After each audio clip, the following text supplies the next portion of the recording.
Welcome to the 5th video of Principal Sheet. Before we start, please like and subscribe. Today, we will be learning about velocity and acceleration. The A stands for acceleration, the V stands for the final velocity, and the U stands for the initial velocity. To find the acceleration, you need to subtract the initial velocity from the final velocity and then divide it by the time. The V, again, stands for the final velocity. The U stands for the initial velocity, and the A stands for acceleration. Except, this time, S stands for the distance that traveled while accelerating.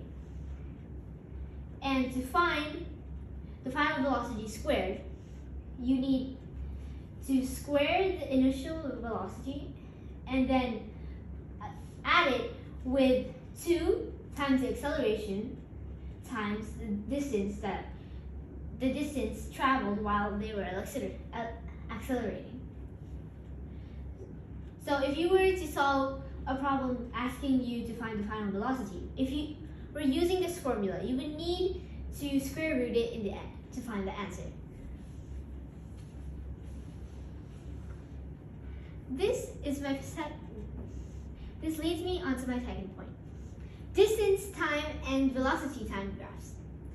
A distance time graph shows how far something has traveled and how long. For example, for this time graph, for this distance time graph, the higher you get, the more you have traveled. The closer you are to the left, to the right, the more time you have spent. In velocity time graphs, it can have a positive or a negative gradient. And the fun thing about velocity time graphs is if you, for example, split this part into a right angle triangle, the area of this triangle will be the amount of distance that you have traveled within 30 seconds, within this line. And that will be it for today's lesson. Please like and subscribe if you learned something new. 3, 2, 1.